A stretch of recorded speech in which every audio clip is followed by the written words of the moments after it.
దానికి సంబంధించి రాష్ట్ర అధ్యక్షుడు ఎవరు ఉండాలి అనేది ఒకటి చర్చ. తర్వాత మంత్రి పదవులు అంటే ఇప్పుడు మంత్రి పదవులు 6 ఖాళీగా ఉన్నాయి కదా, 6 ఖాళీలలో 4 ఖాళీలు నింపాలని చెప్పేసి రాష్ట్ర ప్రభుత్వం భావిస్తున్నట్టుగా తెలుస్తా ఉంది. అందులో భాగంగా ఆ 4 మంత్రి పదవులు ఎవరికి వస్తాయి, దీనిపైన ప్రధానంగా చర్చ జరుగుతూ ఉంది.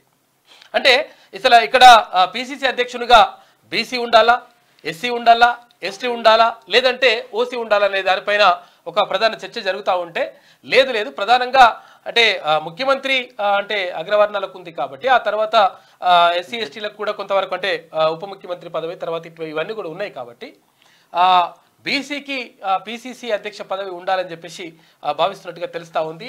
అందులో భాగంగా ఏఐసిసితో నిన్న ముఖ్యమంత్రి రేవంత్ రెడ్డి మాట్లాడి అసలు ఎవరిని పెడితే బాగుంటుంది ఏం కథ అనే దానిపైన ప్రధానంగా చర్చ జరిగినట్టుగా తెలుస్తూ ఉంది. అయితే ప్రధానంగా ఇందులో బీసీలకు సంబంధించి అక్కడ మధు యాష్కి గౌడ్, తర్వాత ఇక్కడ మహేష్ కుమార్ గౌడ్ ఇద్దరి పేర్లు వస్తూ ఉన్నాయి. తర్వాత ఇక్కడ ఎస్సీలకు వస్తే అక్కడ ఎవరు అడ్లూరు లక్ష్మణ్ కానీ, ఎస్టీకి సంబంధించి బలరాం నాయక్ కానీ వీళ్ళ పేర్లు ప్రతిపాదనకు వచ్చినట్టుగా తెలుస్తూ ఉంది. ప్రధానంగా బీసీలకే అవకాశం దక్కే పరిస్థితులు మాత్రం కనిపిస్తూ ఉన్నాయి పిసిసి అధ్యక్ష పదవికి సంబంధించి. ఇక మరోవైపు 4 ఎంపీ మంత్రి పదవులు ఏవైతే ఉన్నాయో అంటే 6 నింపాలి అసలు యాక్చువల్గా 4 నింపామని చెప్పేసి ఇప్పుడు అనుకుంటున్నారంట. ఈ 4గింటిలో ఒకటి వాకిటి శ్రీహరికి, తర్వాత ఇంకొకటి సుదర్శన్ రెడ్డికి ఇవ్వాలని చెప్పేసి అనుకుంటున్నట్టుగా తెలుస్తూ ఉంది. ఇది ఫైనల్ కాదు, అయితే ఒక చర్చ మాత్రం జరుగుతూ ఉంది. మరి ఇంకా 2ంటిని ఎవరికి ఇస్తారు, ఏం కథ, ఏ జిల్లాలకు ఇస్తారు, తర్వాత ఎవరికి ప్రాధాన్యం కల్పిస్తారు, ఇంతకుముందు ఉమ్మడి జిల్లాల్లో ఎవరెవరికి అవకాశాలు దక్కలేవో మరి వాళ్ళకి ఇస్తారా, లేదంటే అది కాకుండా ఒకవేళ సామాజిక సమీకరణాలు దృష్టిలో తీసుకొని ఆ విధంగా కాంగ్రెస్ లో సామాజిక సమీకరణల దృష్టి అయితే ఎక్కడ కనిపిస్తలేదు నా పర్సనల్ గా అయితే. ఎందుకంటే బీఆర్ఎస్ నుంచి వచ్చిన పోచారం శ్రీనివాస్ రెడ్డికి కేబినెట్ హోదా చేసిండ్రు, గుత్తా సుఖేందర్ రెడ్డి బీఆర్ఎస్ నుంచి వచ్చిన క్యాండిడేట్ వాళ్ళ కొడుకు అమిత్ రెడ్డికి హోదా ఇచ్చిండ్రు. ఇట్లా రెడ్డి సామాజిక వర్గానికి పెద్దపీట వేస్తుంది కాంగ్రెస్ గాని బీసీలకు ఎక్కడ గానీ సామాజిక కోణాలలో ఆలోచించే పరిస్థితి అయితే లేదు అని ఇప్పటి వరకు అయితే జరుగుతున్న గతంలోనే రాహుల్ గాంధీ అక్కడ ఏది కామారెడ్డి డిక్లరేషన్ లో ప్రకటించిండు 42% రిజర్వేషన్లు ఇస్తాం బీసీలకు అని చెప్పేసి చెప్పిండు. తర్వాత ఇంకోటి ఏంటంటే ఇక్కడ కులగణన చేస్తామనే మాట కూడా చెప్పిండు. అయితే దీని ద్వారా అంటే ఇప్పటి వరకు కొంతవరకు బీసీలకు అన్యాయం జరిగిన మాట వాస్తవం. అయితే మరి దాన్ని పూడ్చడానికి ఏమైనా ప్రయత్నాలు చేస్తారా, తర్వాత ఈ మంత్రి పదవులలో అటువంటి అవకాశాలు కల్పిస్తారనే విషయం పైన కూడా ఒక ప్రధానంగా చర్చ మాత్రం జరుగుతూ ఉంది. ఇక మరోవైపు హైడ్రాకు సంబంధించి అది కేటీఆర్ రకరకాల కోతలు అడలైపోతున్నాడు. అట్లా చూస్తాం ఇట్లా చూస్తాం, కాంగ్రెస్ పార్టీ నాయకులే ఉన్నారు, తర్వాత మంత్రులే ఉన్నారు, పొంగులేటి శ్రీనివాస్ రెడ్డి ఆయన తమ్ముడు ఉన్నాడు, వాటిని కూల్చండి ఫస్ట్ అంటే పొంగులేటి శ్రీనివాస్ రెడ్డి గారు ఏం చెప్పిండంటే టేప్ తీసుకొని రా కొలుసుకో అంటూ ఏది ఎక్కడ ఎంతవరకు లోపలికి ఉంది, బఫర్ జోన్ లో ఉంది లేకపోతే ఉంటే అంత తీసేసుకో అని చెప్తా టేప్ తీసుకొచ్చి ఫస్ట్ కొలుసుకున్న తర్వాత ఏమైనా ఎక్కువ ఉన్నదా తక్కువ ఉన్నదా లెక్క ఏందో మొత్తం తెలుసుకో, ఇటుక కాదు ఇల్లే పోతాయంటే కూడా నేను రెడీగా ఉన్నా, తీసేసేరి ఫస్ట్ నేను ఎవరికి హైడ్రా కమిషనర్ రంగనాథ్ గారిని ఆదేశిస్తా ఉన్నా 100% తీసేసేయండి, నిబంధనలకు విరుద్ధంగా ఉంటే తీసేసేయండి అని చెప్పేసి క్లియర్ కట్ గా చెప్పేసిండు ఆయన పొంగులేటి శ్రీనివాస్ రెడ్డి. ఆయన బరాబర్ ఉంటాడు ఎప్పుడైనా చెప్పినది. ఖమ్మం జిల్లాకు సంబంధించి 10కి 10 అన్నాడు, 10కి 10 ఆ ఖాతాలు వేసి పడేసిండు. కాబట్టి ఇట్లుంటుంది లెక్క. ఇక మరోవైపు అక్కడ ఫైబర్ నెట్ కి సంబంధించి అక్కడ కేంద్ర మంత్రులతో ముఖ్యమంత్రి రేవంత్ రెడ్డి మాట్లాడిన తర్వాత 1779 కోట్ల రూపాయలు ఖర్చు అవుతుంది, దానికి సంబంధించి మీరు నిధులు కేటాయించండి, తర్వాత దీంతో పాటు ఇక్కడ గ్రామీణాభివృద్ధికి సంబంధించి కానీ మొత్తం కూడా నిధులు కేటాయించాలని చెప్పేసి కేంద్ర ప్రభుత్వాన్ని అడిగిండు ముఖ్యమంత్రి రేవంత్ రెడ్డి. దానికి సంబంధించి ఇక మన ఒక చర్చలు మాత్రం జరుగుతూ ఉన్నాయి. అయితే ప్రధానంగా ఈ విషయాలు అయితే చర్చకు వస్తూ ఉన్నాయి. ఇక మరోవైపు ప్రధాని నరేంద్ర మోడీ ఎక్కడ ఉక్రెయిన్ పర్యటనకి వెళ్ళిండు. అక్కడ ఉక్రెయిన్లో పర్యటనలో భాగంగా అక్కడ ఆ దేశ అధ్యక్షుడు జెలెన్స్కీతో చర్చలు జరిపిండు. అంటే మేము తటస్థంగా ఉండేటువంటి వైఖరి మాది కాదు, అంటే మేము అటు కాకుండా ఇటు కాకుండా అట్లా ఉండము, క్లియర్గా శాంతి వైపే ఉంటాము, కాబట్టి శాంతి నెలకొల్పాల్సిన అవసరం ఉన్నది.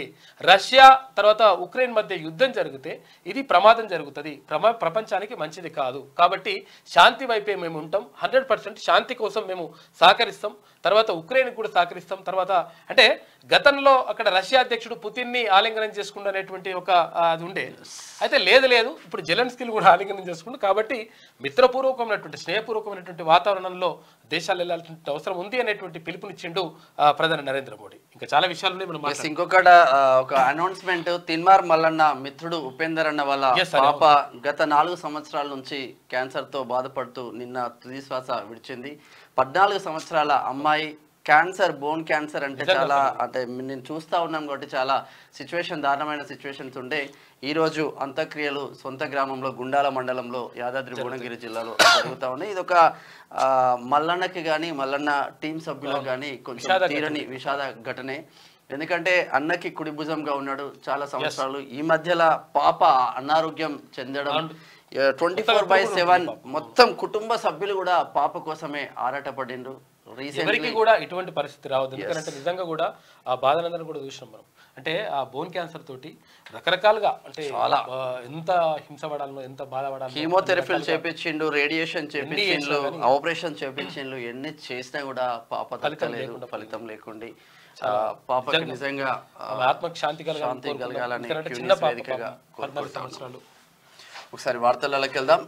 వెలుగు దినపత్రిక చూద్దాం. యుద్ధం వద్దు, కూర్చొని మాట్లాడుకోండి. ఉక్రెయిన్ అధ్యక్షుడు జెలెన్స్కీకి ప్రధాని మోదీ సూచన. స్నేహితుడిగా సాయం చేసేందుకు నేను రెడీ. యుద్ధం విషయంలో మేము తటస్థంగా లేం, శాంతి వైపే దృఢంగా నిలబడినాం. ఉక్రెయిన్ లో పర్యటించిన ప్రధాని జెలెన్స్కీని ఆప్యాయంగా ఆలింగనం చేసుకున్న మోదీ, ఒక ఫ్రెండ్ మాదిరి రష్యా ఉక్రెయిన్ మధ్య శాంతిని స్థాపించేందుకు నేను సిద్ధంగా ఉన్నా. మనం సమయాన్ని వృధా చేయకుండా ఆ దిశలో పయనించాలంటున్నారు భారతదేశ ప్రధాని నరేంద్ర మోదీ. శాంతి స్థాపనకు నేను సిద్ధంగా ఉన్నా. తర్వాత ఇక్కడ ఏది రష్యా కానీ తర్వాత ఉక్రెయిన్ కానీ, అంటే జెలెన్స్కీ అటు పుతిన్ ఇద్దరు కూడా సామరస్యంగా మాట్లాడుకోవాలి. మాట్లాడుకుని ఒక పరిష్కార మార్గాన్ని చూడాలి. కానీ నీ మీద నేను బాంబులు వేస్తాను, ఆమె నువ్వు బాంబులే, ఇట్లా బాంబులు వేసుకుంటూ పోతే ప్రజలందరూ కూడా చచ్చిపోతారు. అట్లా మంచిది కాదు. ఇది ప్రపంచ శాంతికి కూడా విఘాతం కలిగిస్తుంది అని చెప్పేసి ప్రధాని చెప్పి, ఇప్పుడు బలమున్న దేశం బలహీనమైన దేశాన్ని అటాక్ చేస్తే దేశం మొత్తం సర్వనాశనం అయితే అక్కడ ఉన్న ప్రజలు ఎటుపోవాలి. అయితే ఈ విషయం ఏంటంటే ఇక్కడ రెండు ఉంటాయి అనమాట. అసలు యాక్చువల్గా ప్రపంచ యుద్ధాలు జరిగినప్పుడు కూడా ఒక సామ్యవాద భావజాలం ఉన్నటువంటి దేశాలు ఒకవైపు, తర్వాత ఇది పెట్టుబడిదారి భావజాలం ఉన్నటువంటి దేశాలు ఇంకోవైపు. అట్లా ప్రపంచము రెండు భాగాలుగా విడిపోయినటువంటి పరిస్థితి. అప్పుడు జవహర్ లాల్ నెహ్రూ మన భారతదేశానికి సంబంధించి అలీన విధానాన్ని పాటించిండు. అలీన విధానం అంటే అంటే ఏ కూటమిలో విలీనం కానటువంటి విధానాన్ని అనుసరించిండు. అయితే ఇప్పుడు అటువంటి విధానాన్ని మేము అనుసరిస్తలేము. క్లియర్గా శాంతి కోసం ఇరు వర్గాల మధ్య చర్చలు జరుపుతామని చెప్పేసి ప్రధాని అంటా ఉన్నాడు. అయితే అక్కడ రష్యా మొత్తం కూడా, రష్యా అంటే యుఎస్ఎస్ఆర్ ఉండే అప్పుడు, ఇప్పుడు యుఎస్ఏ ఎట్లయితుందో యుఎస్ఎస్ఆర్ అని చెప్పేసి 50కి పైచిలకు దేశాలు అందులో ఉంటుండే, చిన్న చిన్న దేశాలన్నీ కూడా అది యుఎస్ఎస్ఆర్గా ఉండే. అయితే అప్పుడు సామ్యవాద భావజాలంతో అవంతా కూడా యుఎస్ఎస్ఆర్ ముందుకెళ్ళింది. అయితే ఇక్కడ పెట్టుబడిదారి ఆర్థిక వ్యవస్థకు సంబంధించి ఇక్కడ అమెరికా, తర్వాత ఇక్కడ కూటమి అంతా కూడా ఫ్రాన్స్ కానీ బ్రిటన్ కానీ వీళ్ళందరూ కూడా ఇక్కడ వెళ్ళిండ్రు. అయితే ఈ నేపథ్యంలో ప్రపంచం మొత్తం కూడా రెండు విభాగాలుగా విడిపోయినటువంటి పరిస్థితి నెలకొన్నది.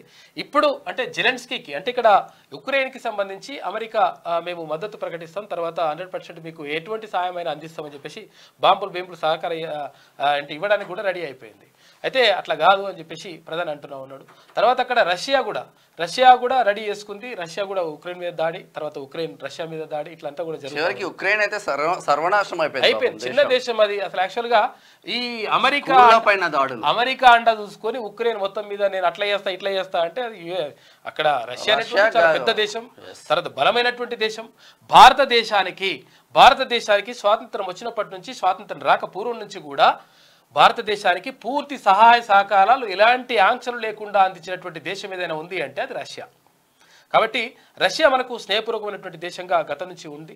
అయితే అమెరికా కూడా ఇప్పుడు, అంటే అమెరికాతో కూడా సత్సంబంధాలు కొనసాగుతూ ఉన్నాయి. ఎందుకంటే ప్రపంచంలో ఒక అంటే బలమైనటువంటి ఆర్థిక వ్యవస్థగా, తర్వాత బలమైనటువంటి మానవ వనరులు, అంటే ఎక్కువ జనాభా మన దగ్గర ఉన్నది కాబట్టి మానవ వనరులు ఉన్నటువంటి దేశంగా భారతదేశం ముందుకెళ్తా ఉంది. కాబట్టి ఇక్కడ అమెరికా కూడా ఇప్పుడు స్నేహపూర్వకమైనటువంటి సంబంధాలు కొనసాగిస్తూ ఉంది. ఈ నేపథ్యంలో ఇక్కడ శాంతి నెలకొనాలి. తర్వాత ఇక్కడ యుద్ధం అనేటువంటిది ఎప్పుడు కూడా పరిష్కారం కాదు. అందుకే పోరు నష్టం పొందు లాభం అంటారు. అంటే పోరు అంటే యుద్ధం అన్నట్టు, యుద్ధం అనేటువంటిది నష్టమే చేస్తుంది ఎప్పుడైనా. ఇట్లా ఉంటే బీసీకే పీసీసీ కాంగ్రెస్ హైకమాండ్ నిర్ణయం. రేస్లో మధుయాష్కి గౌడ్, మహేష్ కుమార్ గౌడ్. నేడో రేపో కొత్త అధ్యక్షుడి ప్రకటన. మంత్రివర్గ విస్తరణపై రాని క్లారిటీ. ఖాళీగా ఉన్న 6 4 బెర్తులే భర్తీ. వాకిటి శ్రీహరి, మక్తాల్ ఎమ్మెల్యే ముదిరాజ్ బిడ్డ సుదర్శన్ రెడ్డికి ఛాన్స్. మరో 2 బెర్తులకు 4 పేర్లు పరిశీలన. ఢిల్లీలో కాంగ్రెస్ అగ్రనేతలతో CM Revanth, deputy CM Bhatti మంత్రి ఉత్తమ్ కుమార్ రెడ్డి భేటీ అయినలు. మరి ఎవరికి వీళ్ళందరూ అక్కడికి వెళ్ళిండ్రు. పిసిసి అధ్యక్ష పదవి ఎవరికి ఇవ్వాలి అంటే రాష్ట్ర కాంగ్రెస్ పార్టీ అధ్యక్ష పదవిని ఎవరికి ఇవ్వాలి? ఎందుకంటే ఇప్పుడు ముఖ్యమంత్రి రేవంత్ రెడ్డి సామాజిక వర్గం రెండు కూడా అంటే ఇక్కడ ముఖ్యమంత్రి పదవి తర్వాత రెండు ఉన్నాయి కాబట్టి రెండు నడుపుకోవడం ఎందుకని చెప్పేసి అది వేరే వాళ్ళకి ఇవ్వాలని చెప్పేసి నిర్ణయించారు. ఈ నేపథ్యంలో ఎవరికి ఇవ్వాలి, ఎవరికి వస్తుంది అనే దానిపైన ప్రధానంగా చర్చ జరుగుతూ ఉంది. అయితే ఇక్కడ ఏది ఏఐసిసితో చర్చలు జరిపిన తర్వాత అంటే కొంతమంది ఇష్టం అని చెప్పేసి అక్కడ అంటున్నారంట. సరే ఎవరికి ఇస్తారు ఇంకా అనేది విషయం చూస్తే మాత్రం ఇందులో మాత్రం అంటే వెలుగు దినపత్రిక మాత్రం ఏమంటుందంటే బీసీలకే ఇస్తే ఉంది, అది కూడా మధు యాష్కి గౌడ్ లేదంటే ఇక్కడ మహేష్ కుమార్ గౌడ్ ఇచ్చే ఛాన్స్ ఉంది. బీసీ వర్గానికే పిసిసి చీఫ్ పదవి ఇవ్వాలని కాంగ్రెస్ హైకమాండ్ నిర్ణయించింది. దీనిపై 2 రోజుల్లో అధికారికంగా ప్రకటించే అవకాశం ఉంది. శుక్రవారం ఢిల్లీలోని కాంగ్రెస్ హెడ్ ఆఫీస్లో పార్టీ చీఫ్ మల్లికార్జున ఖర్గే నేతృత్వంలో కీలక భేటీ జరిగింది. ఇందులో పార్టీ అగ్రనేత Rahul Gandhi, national general secretary KC Venugopal, state incharge Deepa Das Munshi, CM Revanth Reddy, deputy CM Bhatti Vikramarka, మంత్రి ఉత్తమ్ కుమార్ రెడ్డి పాల్గొన్నారు. అయితే దాదాపు 2 గంటల పాటు సాగిన భేటీలో కొత్త పిసిసి చీఫ్ ఎంపిక, కేబినెట్ విస్తరణపై చర్చ జరిగింది. మళ్లీ సాయంత్రం కేసీ వేణుగోపాల్తో రాష్ట్ర నేతలు సమావేశమయ్యారు. ఈ సందర్భంగా పిసిసి చీఫ్ పదవి బీసీలకే ఇవ్వాలని హైకమాండ్ నిర్ణయించినట్లు రాష్ట్ర నేతలకు కేసీ వేణుగోపాల్ స్పష్టత ఇచ్చారని సమాచారం. ఛాన్స్ ఎవరికో బీసీ వర్గం నుంచి పిసిసి చీఫ్ రేస్ లో ప్రధానంగా 2 నేతలు ఉన్నారు. ఈ పదవి కోసం పిసిసి ప్రచార committee chairman Madhu Yaskhi Goud, PCC working president Mahesh Kumar Goud పోటీ పడుతున్నారు. ఈ ఇద్దరిలో ఎవరిని ఎంపిక చేయాలనే దానిపై పార్టీ హైకమాండ్ 1-2 రోజుల్లో నిర్ణయం తీసుకునే అవకాశం ఉంది. మధు యాష్కి గౌడ్ విషయంలో రాహుల్ సానుకూలంగా ఉండగా సీఎం రేవంత్ రెడ్డి మాత్రం మహేష్ కుమార్ గౌడ్ పేరును సిఫార్సు చేసినట్టు తెలిసింది. ఇక భట్టి, ఉత్తమ్ ఎవరి వైపు మొగ్గు చూపారనేది క్లారిటీ లేకుండా మధు యాష్కి గౌడ్, మహేష్ కుమార్ గౌడ్లలో ఒకరిని పిసిసి చీఫ్ పదవి వరించే అవకాశం ఉందని కాంగ్రెస్ ముఖ్య నేతలు చెప్తా ఉన్నారు. మొత్తం మీద ఇద్దరిట్లలో ఒకరికి వస్తుందని చెప్పేసి అంటున్నారు. చూడాలి మరి ఎవరికి. అయితే మధు యాష్కి గౌడ్ అన్నకు ఏఐసిసి నుంచి సత్సంబంధాలు ఎక్కువగా ఉన్నాయి. మధు యాష్కి గౌడ్ రాహుల్ గాంధీతో మంచి ఫ్రెండ్షిప్ ఉంది. ఆ తర్వాత ఇక్కడ రేవంత్ రెడ్డి మాత్రం అంటే ముఖ్యమంత్రి రేవంత్ రెడ్డి మాత్రం ఇక్కడ మహేష్ కుమార్ గౌడ్ కు మొగ్గు చూపుతున్నట్టుగా తెలుస్తా ఉంది. సరే ఏదేమైనప్పటికీ ఎవరికో ఒకరికి అయితే వస్తుంది. ఇక నేపాల్ నదిలో పడ్డ బస్సు 27 మంది ఇండియన్స్ చనిపోయారట పాపం. ఇండియాకు చెందిన టూరిస్ట్ బస్సు నేపాల్లోని మర్సియాంగ్డి నదిలో పడిపోయిన ఘటనలో 27 మంది మృతి చెందారు, మరో 16 మంది గాయపడ్డారు. మృతులంతా ఉత్తరప్రదేశ్లోని గోరఖ్పూర్కు చెందినవారంట పాపం. ఈ పైన కొండల పైన పోతా ఉంటాయి, అదుపు తప్పి పడిపోతా ఉంది. తల్లి తన ఆస్తిని నచ్చినోళ్ళకి ఇవ్వచ్చు. స్వార్జిత ఆస్తిని పిల్లల్లో ఎవరికైనా గిఫ్ట్ గా ఇచ్చే అధికారం తల్లికి ఉంటుందని హైకోర్టు శుక్రవారం కీలక తీర్పు చెప్పింది. తల్లి స్వార్జిత ఆస్తిపై పిల్లలు ఎలాంటి హక్కులు కోరడానికి వీలుండదని చెప్పింది. అయితే కొంతమంది ఏం చేస్తున్నారు అంటే చాలా మంది అయితే ఆస్తులు కావాలా కానీ తర్వాత వాళ్ళని సాధడానికి కానీ వాళ్ళకి తిండి పెట్టడానికి కానీ వాళ్ళని చూసుకోవడానికి కానీ ముందుకు వస్తలేరు చాలా మంది కొడుకులు బిడ్డలు వీళ్ళందరూ కూడా. అయితే అందుకని ఏం చెప్పిందంటే ఇప్పుడు హైకోర్టు ఒక మంచి తీర్పునిచ్చింది. ఏమంటుందో అంటే ఇక్కడ తల్లి ఎవరికైతే అంటే తల్లి తన సొంతంగా ఆస్తి ఏవైతే సంపాదించుకుంటుందో ఆ ఆస్తిని ఎవరికంటే వాళ్ళకి ఇచ్చేసుకోవచ్చు. ఎందుకంటే ఆమెకు ఆ హక్కు ఉంటుంది.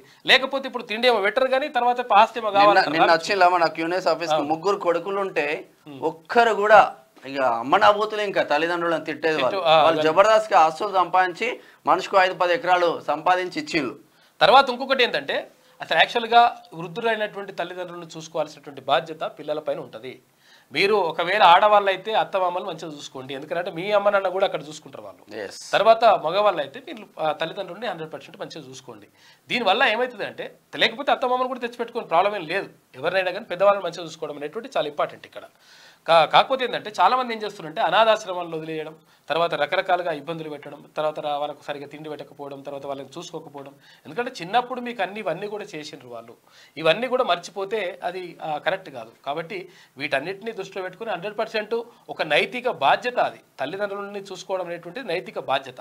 అయితే అందుకనే అసలు యాక్చువల్గా కొంతమందికి ఏం చేసిందంటే ఇప్పుడు చట్టంలో ఒకటి కూడా ఉంది, ఈ విషయం గుర్తుపెట్టుకోండి, పెద్దవాళ్ళు గుర్తుపెట్టుకోండి. ఎందుకనంటే మీ ఆస్తులు ఏవైతే ఉంటాయో ఇల్లు కానీ లేకపోతే భూములు కానీ ఏమైనా ఆస్తులు ఉంటాయి కదా, ఈ ఆస్తులు మీరు ఒకవేళ వద్దనుకుంటే మీ పిల్లలకి ఇవ్వకుండా కూడా ఉంచుకోవచ్చు. మీ ఇష్టం వచ్చినట్టుగా మీరు రాసుకోవచ్చు. ఎందుకంటే విషయం ఏంటంటే అటువంటి హక్కులు కూడా ఉన్నాయి. మీరు ఒకవేళ అటువంటిది ఏమైనా నకరాలు చేస్తున్నారు అనుకుంటే మీరు ఆర్డీఓ గారిని సంప్రదించండి. ఆర్డీఓ గారికి అధికారాలు ఇచ్చింది చట్టం ఇచ్చింది. కాబట్టి ఆర్డీఓ గారిని సంప్రదించండి. పెద్దవాళ్ళు ఎవరైనా ఉంటే, తల్లిదండ్రులు అంటే పిల్లలు ఎవరైనా తిండి పెట్టకపోతే కానీ లేకపోతే ఇంకేమైనా ఇబ్బంది పెడితే కానీ మీరు ఆర్డీఓ గారికి ఓ లెటర్ పెట్టేస్తే మీ ఆస్తులు మీకే ఉంటాయి. మీరు ఎవరికంటే వాళ్ళకి ఇచ్చేసుకోవచ్చు. వాళ్ళ పని అవుతుంది అప్పుడు. కాబట్టి ఇది మంచి చట్టం. ఇట్లా ఉంటే అనిల్ అంబానీపై సెబీ 5 ఏళ్ల బ్యాన్. అనిల్ అంబానీని మార్కెట్ రెగ్యులేటరీ సెబీ షాక్ ఇచ్చింది. Listed company Reliance Home Finance నుంచి ఆ ఫండ్స్ ను అక్రమంగా మళ్లించడంతో 5 ఏళ్ల పాటు మార్కెట్ లో పాల్గొనకుండా నిషేధించింది. ఈయనకే విపరీతమైన కష్టాల్లో ఉన్నాడు అనిల్ అంబానీ. ముఖేష్ అంబానీ ఏమో వేల కోట్లు ఖర్చు పెట్టి పెళ్లి చేస్తా ఉంటే 2 కొడుకులు, అంటే చాలా మంది తెలుసులే కానీ ధీరు అంబానీకి 2 కొడుకులు, అందులో ముఖేష్ అంబానీ తర్వాత అనిల్ అంబానీ. ఇద్దరికి ఆస్తులు వంచితే పాపం ఈయన బాగా లాస్ అయ్యిండు. దివాలా తీసిండు, రకరకాలుగా ఏదో పెట్టుబడులు అయిపోయింది, కథ పాపం బాగా దెబ్బ పడ్డది. అక్కడ ముఖేష్ అంబానీ బాగా సంపన్నంగా ఆ ఉన్న ఆస్తులను పెంచుకున్నాడు. అయితే ఈ నేపథ్యంలో ఈయన బాగా ఇప్పటికే లాస్ లో ఉన్నాడంటే ఇంకోటి సెబీ బ్యాన్ చేసినట, ఇదో పరిచయం చేసి పాపం ఆయన. ఇక చెరువుల్లో ఫామ్ హౌస్లు కట్టింది బీఆర్ఎస్ నేతలే. నాడు రేవంత్ డ్రోన్ తిప్పితే కేసు పెట్టి ఇప్పుడు ఫ్రెండ్ ఫామ్ హౌస్ అంటావా? కేటీఆర్ పై మంత్రి పొంగులేటి శ్రీనివాసరెడ్డి ఫైర్ అయ్యిండు. నేను మీలా లీజుకు తీసుకున్నానని తప్పించుకోను. జన్వాడ ఫామ్ హౌస్ లీజు ఎంతో చెప్పాలని డిమాండ్. ఇక తన ఇల్లు బఫర్ జోన్ లో ఉంటే కూల్ చేయాలనే ఆర్డర్ గాంధీ భవన్ నుంచే హైడ్రా కమిషనర్ ను ఆదేశిస్తున్నట్లు వెల్లడించిండు అని ఎప్పుడు టేప్ తీసుకొచ్చుకో కొలుసుకోవాలి. మరి లీజు రాసుకున్నాడా కేటీఆర్? మరి పలానా తారీఖు రోజు విషయం రాసుకోవాలంటే రాసుకుంటారు కానీ విషయం ఏంటంటే పొంగులేటి శ్రీనివాసరెడ్డి గారు క్లియర్ చెప్పేసిండు. ఆయన ఏమన్నా అంటే అరే మీ లెక్క నేను నాది కాదు అట్లది కాదు, మా క్లారిటీగా ఉంటాడు వాస్తవంగా. అది మా కొడుకు పేరు మీద నాదే, అది బరాబర్ నాదే, నేను నాది కాదని అన్నను. ఒకవేళ నిబంధనలకు అతిక్రమించేమని ఉంటే మాత్రం ఒక ఇటుక ఉంటే కూడా ఇటుక తీసి పడేసేది, ఇల్లు ఉంటే ఇల్లునే కూర్చి పడేసారని చెప్తున్నాను క్లియర్గా. అంత క్లియర్గా ఎవరు చెప్పారు? ఒకసారి చూడు, ఒకసారి ఎట్లా అంటాడు ఆయన క్లియర్గా ఉంటాడు. అంటే ఎప్పుడు కూడా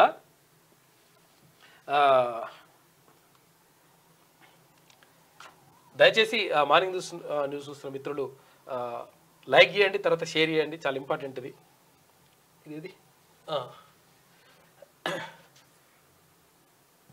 ఇట్లా చెప్పే మంత్రవాడు ఉన్నాడా? మీ దమ్ము ఉండాలి కదా సంవత్సరాలలో ఎవరన్నా ఇట్లా చెప్పిన మంత్రవాడు అని ఉన్నాడా? ఇంత దమ్ము ఉండాలి కదా, లెక్క గట్స్ ఉండాలి. తెచ్చి కొలుసుకో అని చెప్తున్నాడు. కొలుసుకో, ఒకవేళ ఇటుకుంటే కూడా ఇటుక కూడా తీసి పడేసి అంటుండు, అది లెక్క.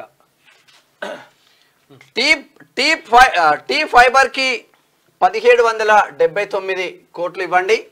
దీనికి భారత్ నెట్ ఉద్యమ పథకం వర్తింపజేయండి. కేంద్ర మంత్రి జ్యోతిరాదిత్య సింధియాకు సీఎం రేవంత్ విజ్ఞప్తి. కేంద్ర క్రీడా శాఖ మంత్రి మాన్సింగ్ మాండవీయతోనూ భేటీ. స్పోర్ట్స్ యూనివర్సిటీకి ఆర్థిక సాయం చేయాలని, ఖేలో ఇండియా నిధులు పెంచాలని రిక్వెస్ట్ చేస్తా ఉన్నారు. అయితే ఇక్కడ ఏది టీ ఫైబర్కి సంబంధించి అంటే అన్ని గ్రామాలకు ఇక్కడ ఇంటర్నెట్ సౌకర్యం కల్పించాలనే ఉద్దేశంతో ముందుకెళ్తా ఉంది.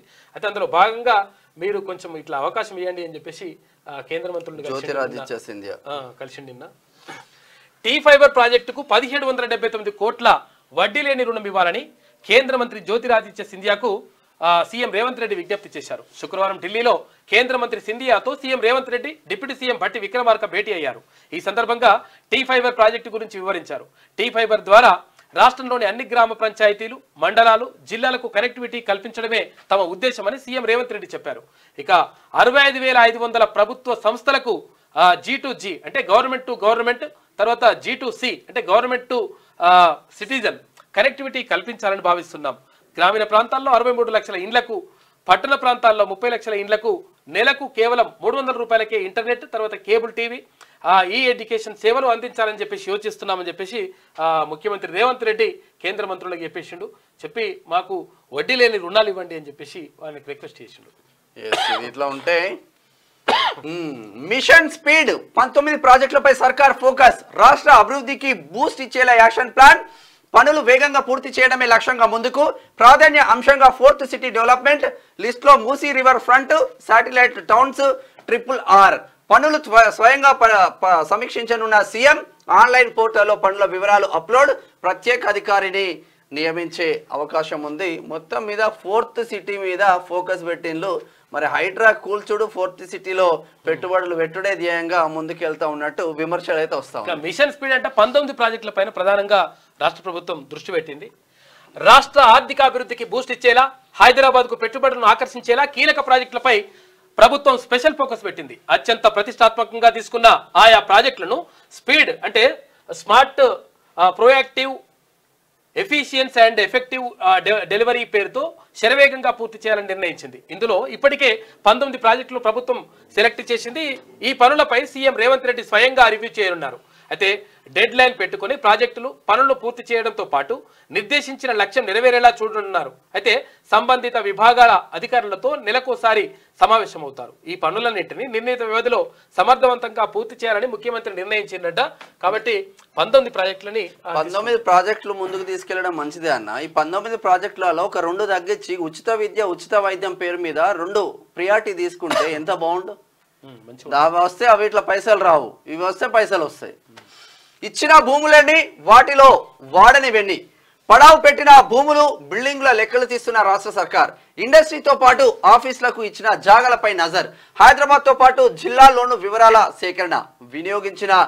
వినియోగించని ఆస్తులు వెనక్కి తీసుకోవాలని నిర్ణయం తీసుకోవాలి. ఇచ్చిన భూములన్నీ వాటిలో వాడని అన్ని అంటే ఏం చేస్తారంటే గతంలో సెజ్ల పేరుతోటి SEZ అంటే స్పెషల్ ఎకనామిక్ జోన్ అని చెప్పేసి ప్రత్యేక ఆర్థిక మండళ్ళు అని చెప్పేసి ఏర్పాటు చేసిండ్రు.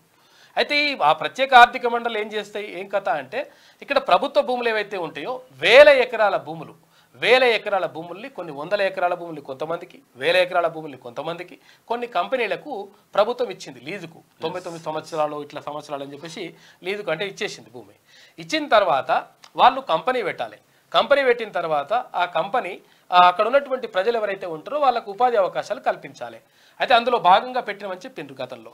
అయితే చాలా కంపెనీలు తీసుకున్నాయి భూమిని, 100 ఎకరాల భూమిని తీసుకొని వాటిని సపరేక మొత్తం మీద అంటే 99 సంవత్సరాలు లీజ్ తీసుకొని దాన్ని కబ్జా పెట్టుకొని రకరకాల కార్యక్రమాలు చేసుకున్నాయి అనమాట.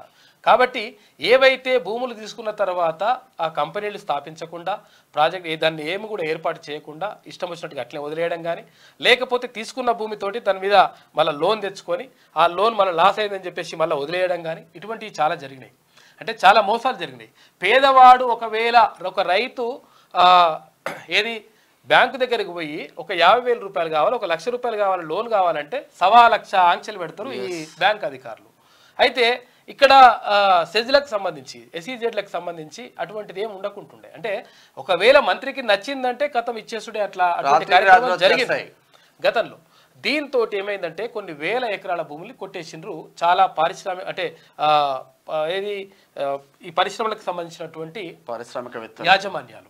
అయితే దీంతో ఏమైంది, ఇప్పుడు ఆ భూములన్నింటినీ కూడా వెనక్కి తీసుకోవాలని చెప్పేసి రాష్ట్ర ప్రభుత్వం భావిస్తూ ఉంది. ఎందుకంటే వాడికి గుట్టిగానే పైసలు ఎందుకు, జాగాలు ఎందుకు ఇవ్వాలి, భూములు ఎందుకు ఇవ్వాలి, ఆ బిల్డింగ్లు ఎందుకు ఇవ్వాలి, అవన్నీ కూడా తీసుకోవాలని చెప్పేసి రాష్ట్ర ప్రభుత్వం భావిస్తూ ఉంది. 100% తీసుకోవాల్సిందే ఇవి. ఎందుకనంటే ఎవరికో ఈ సెజ్ల పేరుతోటి బిజుల పేరుతోటి ఇచ్చేసి అట్లా మోసం చేయదు. ఎందుకంటే ఉపాధి కల్పిస్తానో నాడు ఉపాధి లేదు, మనం లేదు, ఏముండదు అక్కడ ఉట్టిని అట్లా నాశనం చేసి ప్రభుత్వ భూములు కాస్త ప్రైవేట్ పరం అయితే కొన్ని సంవత్సరాల తర్వాత కాబట్టి మళ్ళీ తీసుకుంటుందట. పోర్ను వీడియోల నుంచి పిల్లల్ని కాపాడాలి.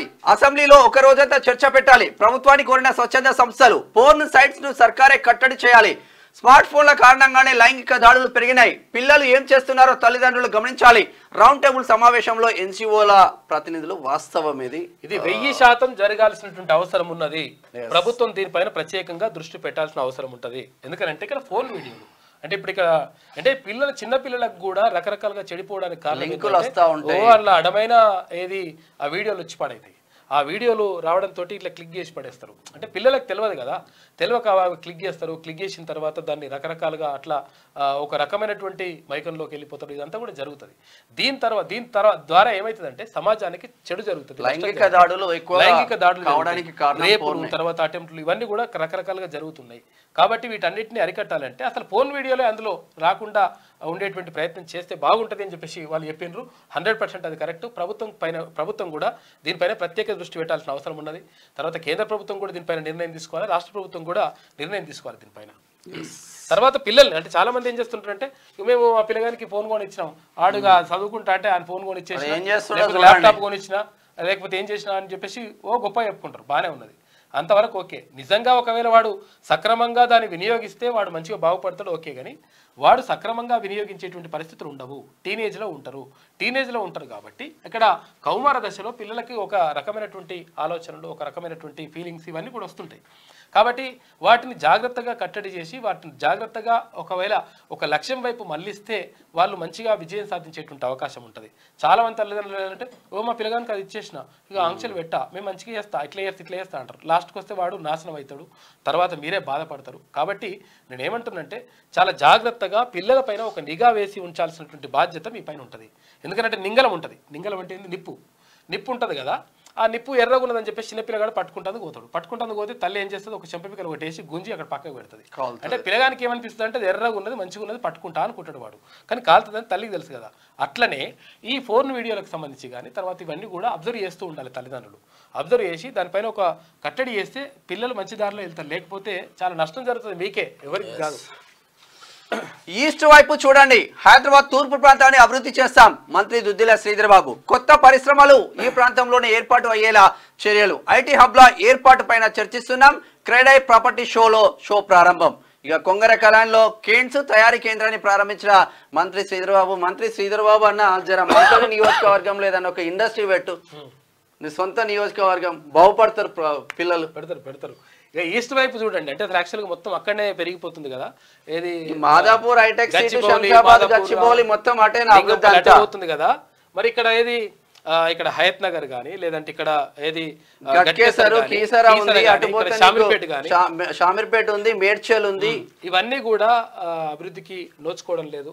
కాబట్టి ఒకటేసారి ఎప్పుడైనా కానీ శరీరంలో ఒక భాగం ఏదైనా బాగా పెరిగిందనుకో దాన్ని వాపు అంటారు. ఎందుకంటే అది అభివృద్ధి అనిపించుకోదు. కాబట్టి శరీర భాగాలన్నీ సమతుల్యంగా అభివృద్ధి చెందినప్పుడు దాన్ని అభివృద్ధి అంటారు.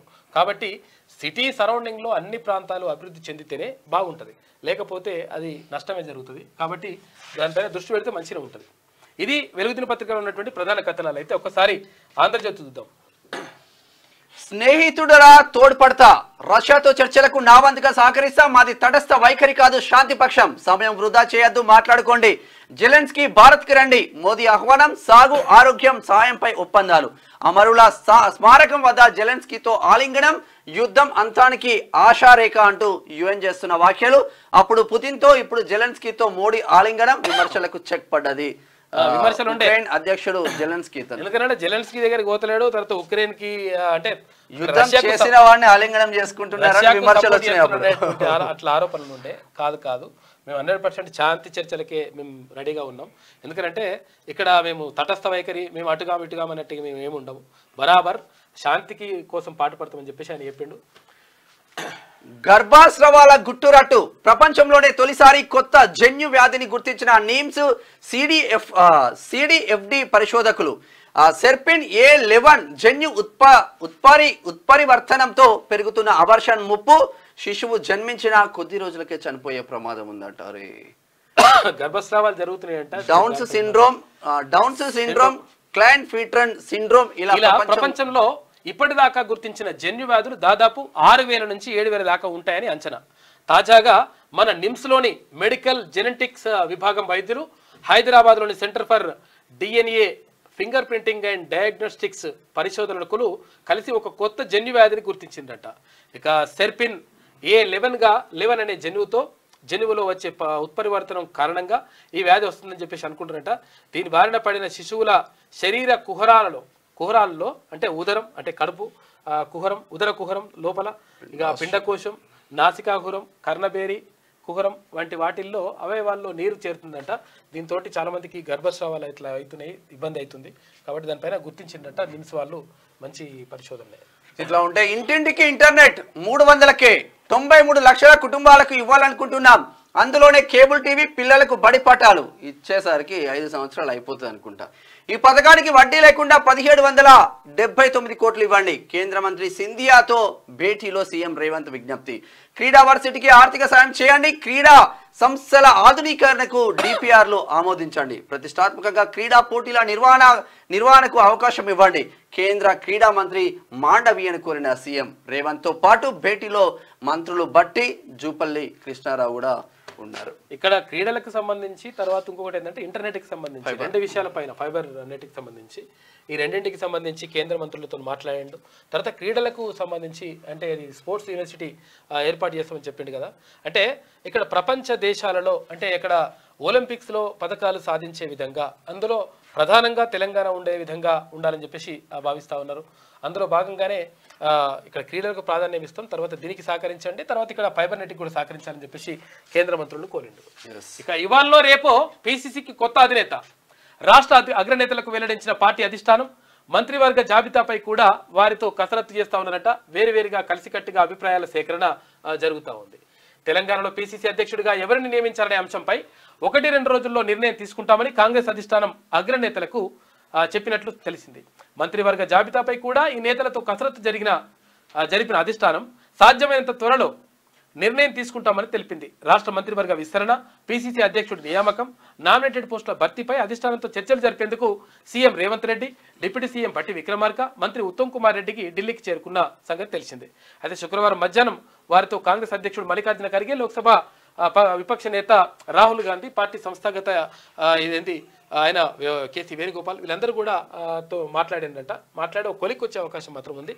ఇక 1-2 రోజులలో తెలంగాణకు కొత్త బాస్ రాబోతున్నాడు. కొత్త కాంగ్రెస్ పార్టీకి కొత్త బాస్. ఇది ఇట్లా ఉంటే speed 19 smart, proactive, efficient and effective delivery. Musi river front సహా 19 ప్రాజెక్టులపై ప్రభుత్వం ప్రత్యేక దృష్టి. పనులు వేగంగా పూర్తయ్యేలే స్వయంగా ముఖ్యమంత్రి చొరవ తీసుకు ఉంటున్నారు. ఈ 19 ప్రాజెక్టులు తొందరగా పూర్తి చేయాలని చెప్పేసి అంటున్నట్టు. అందులో మూసీ రివర్ ఫ్రంట్ మాత్రం మొదటి స్థానంలో ఉన్నది. సుందిల నిర్మాణ స్థలాన్ని పరిశీలించలేదు. కాళేశ్వరం ఈసీ ఇచ్చిన సమాచారం ఆధారంగానే డిజైన్లు.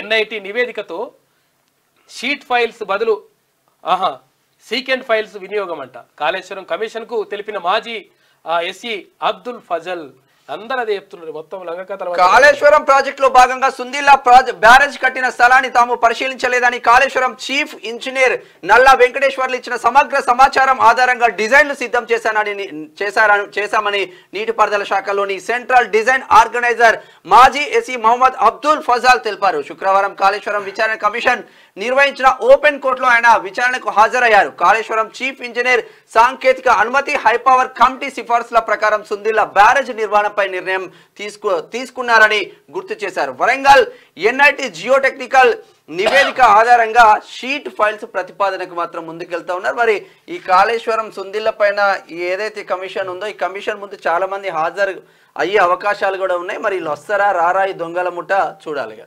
ఎందుకంటే అన్ని లంగ కథలే పడ్డారట. ఇక్కడ సుందిల్ల గానీ అక్కడ ఇది లంగ కథలు కానీ లంగ కథలు అంటే లుంగి కాకుండా లంగ కథలు. అనిల్ అంబానీపై సెబీ వేటు. ఇక నిధుల మళ్లింపు అంశంలో 25 కోట్ల రూపాయల జరిమానా, 5 ఏళ్లు మార్కెట్లో పాల్గొనకుండా నిషేధం విధించినట్ట. రిలయన్స్ గ్రూప్ షేర్లు ధమాలని. అంటే ఇక్కడ ముఖేష్ అంబానీ వాళ్ళ సోదరుడేనా అనిల్ అంబానీ. గొల్లెం లేని తలుపు అయినా దారుణం. కోల్కతా అత్యాచారం కేసులో కొత్త వివరాలు. హాల్ తలుపు బోల్ట్ గతంలోనే విరిగింది. దారుణం జరుగుతుంటే బయట కాపలా కాసారా? ఆక్రందనలు ఎవరికి వినిపించలేదా? పరిశీలిస్తున్న సిబిఐ. 2 వారాల జ్యుడిషియల్ కస్టడీకి నిందితుడు. అరే కాలేజీలో డోర్లు నట్టు పెడతాం కదా, లోపల గొల్లెం పెట్టుకుంటాం. ఆ గొల్లెం కూడా లేకుండా ఓ రూమ్ లోకి తీసుకుపోయి అత్యాచారం చేస్తా ఉంటే కాలేజీ యాజమాన్యానికి ఆ విద్యార్థి ఆ డాక్టర్ అర్ధనాదాలు వినిపించలేదా? అసలు మనుషులేదా అని చెప్పేసి సీరియస్ అయింది కోర్టు. హైడ్రా అలజడి. ఇక గత 111 జీవో పరిధిలో ఉన్న గ్రామాలకు హైడ్రాను విస్తరించే యోచనలో ప్రభుత్వం ఉందంట. బీఆర్ఎస్ హయాంలో జీవో రద్దుతో ఆ గ్రామాల్లో భూములకు రెక్కలు, నిర్మాణాలు. ఇక హైడ్రా పరిధిలోకి వస్తే తిరిగి పాత నిబంధనలు వర్తిస్తాయన్న ఆందోళనలో ప్రజలు. స్థానిక ఎన్నికల్లో ఇది తమకు నష్టం కలిగిస్తుందంటారు కాంగ్రెస్ నేతలు. ఇప్పటికే జీహెచ్ఎంసీలో 45 గ్రామాల విలీనం ప్రతిపాదన వ్యతిరేకిస్తూ కోర్టును ఆశ్రయించిన పలువురు అని చెప్పేసి ఒక వార్త కనిపిస్తా ఉంది. ఒకప్పుడు 111 జీవో పరిధిలో ఉండి గత ప్రభుత్వ హయాంలో ఆంక్షలు తొలగించిన గ్రామాల్లో ఇప్పుడు కొత్త ఆందోళన మొదలైంది. హైదరాబాద్ లో చెరువులు, ఎఫ్టీఎల్, బఫర్ జోన్లు, పార్కుల్లో అక్రమ నిర్మాణాలు తొలగించేందుకు ప్రభుత్వం ఏర్పాటు చేసిన హైడ్రాను 111 జీవోలో ఉన్న గ్రామాల ప్రజలను ఉసిగొల్పే ఆస్కారం కూడా ఉంది.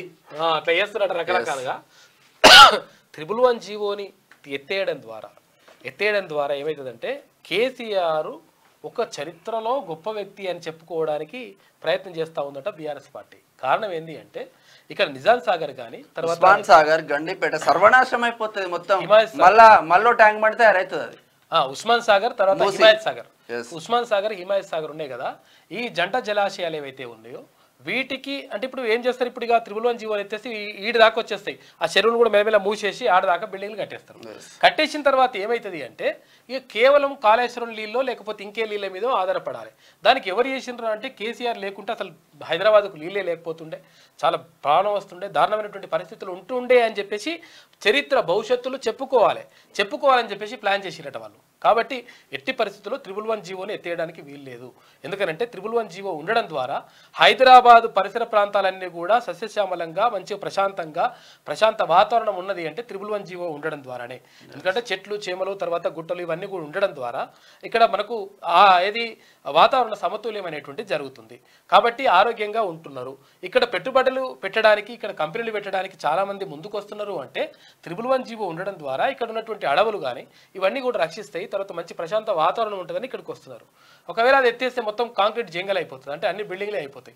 అన్ని బిల్డింగ్లే అయిపోయిన తర్వాత చెట్లు చేమలు ఏం లేకపోతే తర్వాత ఇక్కడ చెరువులు ఎన్ని మొత్తం మూసుకపోతే చాలా దారుణమైనటువంటి పరిస్థితులు ఉంటాయి. కాబట్టి 111 జీవోలు ఉంచాలని చెప్పేసి చాలా మంది పర్యావరణవేత్తలు కోరుతున్నారు.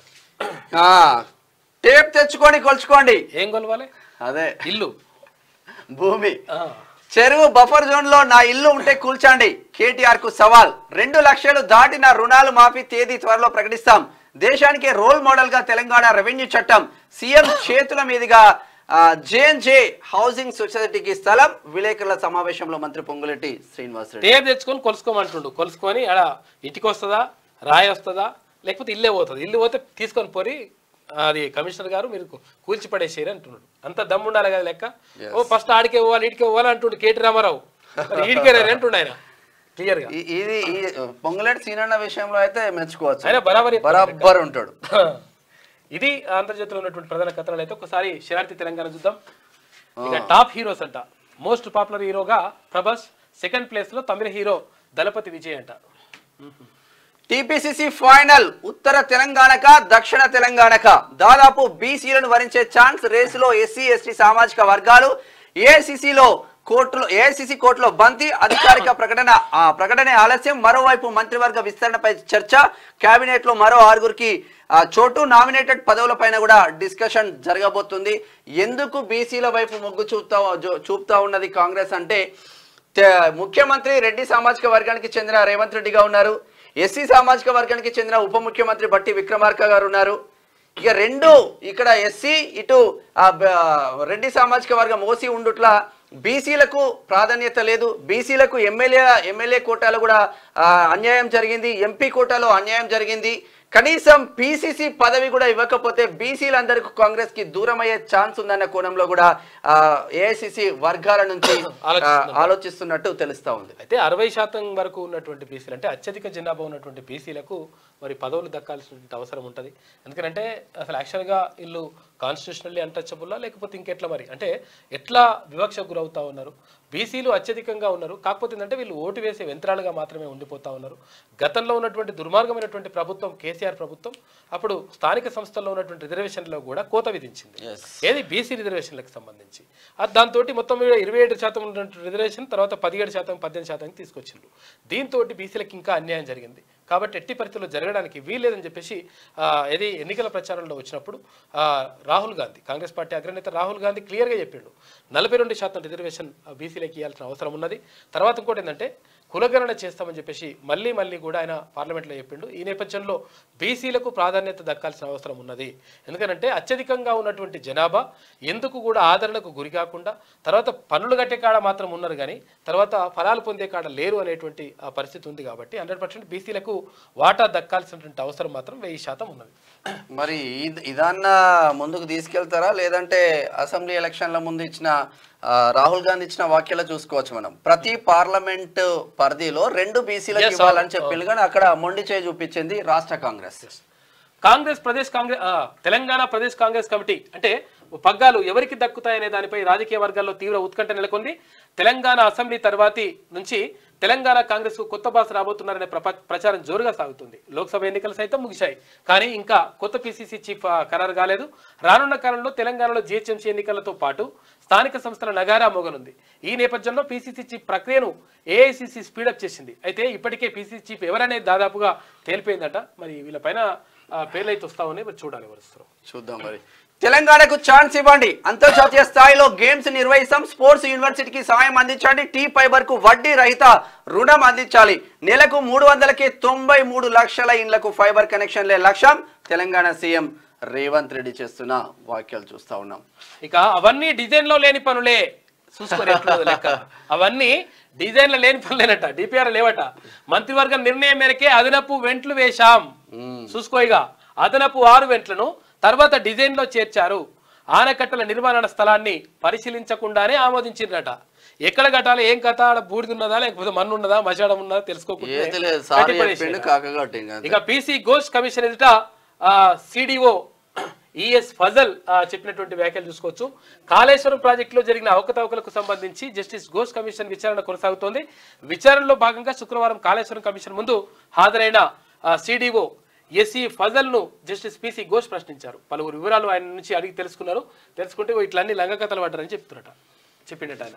కాళేశ్వరం మొత్తం చుక్క నీళ్ళు ఇప్పుడు మొత్తం కాళేశ్వరం నుంచి మొదలు కొడితే మంతని నియోజకవర్గం గోదావరి కానీ ఈ మొత్తం ఎటులే చచ్చినా చేర్చుకోం, ట్రిపుల్ కే బ్యాన్, కేసీఆర్ కేటీఆర్ కవితకు జీవితాంతం బీజేపీతో సంబంధం ఉండదు, పార్టీని గెలిపించే వ్యక్తినే అధ్యక్షుడిని చేయాలి, వాస్తవం అది. ఎంపీ ధర్మపురి అరవింద్ బీఆర్ఎస్ ను దగ్గరకు రానియబోమని కేసీఆర్ కేటీఆర్ కవిత అంటే ట్రిపుల్ కే బ్యాన్ విధించామని నిజామాబాద్ ఎంపీ ధర్మపురి అరవింద్ తెలిపారు. శుక్రవారం జిల్లా పార్టీ కార్యాలయంలో ఎంపీ అరవింద్ మీడియాతో మాట్లాడారు. బీఆర్ఎస్ బీజేపీలో విలీనం అవ్వడం ఎప్పటికీ సాధ్యం కాదని చెప్పేసి ఆయన క్లియర్ కట్ చెప్పేసి, ఇప్పుడు వాస్తవంగా ఈ పార్టీని గెలిపించే నాయకుడికే అధ్యక్ష పదవి ఇవ్వాలంటున్నాడు. కిషన్ రెడ్డి అద్దు అంటున్నాడు, ఆయనకి ఇచ్చేసింది. ఇటువంటి యంగ్ డైనమిక్ లీడర్ కి ఇస్తే ఇంకా ముందుకు పోయే ఆస్కారం ఉంది. ఇప్పుడు బండి సంజయ్కి ఎలాగ మళ్ళీ కేంద్ర మంత్రి పదవి ఉంది కాబట్టి. మహిళలపై దాడులు పెరుగుతున్నాయి. కోల్కతా ఘటనలో మమతా బెనర్జీని దోషిగానే చూస్తాం, ఆమె నైతిక బాధ్యత వహించాల్సిందే. సిపిఐ జాతీయ కార్యదర్శి నారాయణ గ్రేట్. అసలు నిజంగా ఇది గ్రేటే అన్న. ఇక్కడ ఒక విషయం మాట్లాడుకోవాలి. ఇదే గనుక బీజేపీ ఉన్న రాష్ట్రంలో గనుక చేస్తే వీళ్ళు ఇప్పటికే ప్రతి రాష్ట్రంలో పెద్ద ఎత్తున బ్యానర్లతో పాటు ర్యాలీలు నిర్వహించే వాళ్ళు ఎర్రజెండా పార్టీ వాళ్ళు. అక్కడ ఉంది మమతా బెనర్జీ కాబట్టి సైలెంట్ గా ఉండి ఇప్పుడు మెల్లగా మాట్లాడుతున్నారు. రోడ్డు భద్రతపై అవగాహన కల్పించాలి, విద్యా సంస్థల్లోనూ అవగాహన సదస్సులు నిర్వహించాలి, రోడ్డు ప్రమాదాల నివారణకు సమిష్టిగా కృషి చేయాలి, రాష్ట్ర రవాణా శాఖ మంత్రి పొన్నం ప్రభాకర్ గౌడ్ చేస్తున్న వ్యాఖ్యలు. 100 రోజుల్లో 5 గ్యారెంటీలు అమలు చేశాం, రాష్ట్రంపై 7 లక్షల కోట్ల రూపాయల అప్పు ఉంది. గత ప్రభుత్వం చేసిన తప్పు కాంగ్రెస్ చేయడం లేదు, ప్రచారం కోసం 1000 కోట్లు వృధా చేశారు. నా ఇల్లు బఫర్ జోన్ లో ఉన్నట్లు నిరూపించాలి. కేటీఆర్ హరీష్ రావుకు మంత్రి పొంగులేటి శ్రీనివాస్ రెడ్డి సవాల్ విసిరిండు. కొత్త టేబంట తెచ్చుకోండి, కొలవండిగా. జిహెచ్ఎంసీలో బదిలీల పర్వం, ఒకేసారి 21 మంది కమిషనర్ల ట్రాన్స్ఫర్, ల్యాండ్ స్టాండింగ్ అధికారులకు స్థానచలనం, ఉత్తర్వులు జారీ చేసిన ఆమ్రపాలి. ఇక ఉక్రెయిన్ లో మోదీ తొలిసారి ప్రధాని పర్యటన. ఇక జెలెన్స్కీతో ఆత్మీయ ఆలింగనం, రష్యా దాడిలో మరణించిన చిన్నారులకు మోదీ నివాళులర్పించిండు.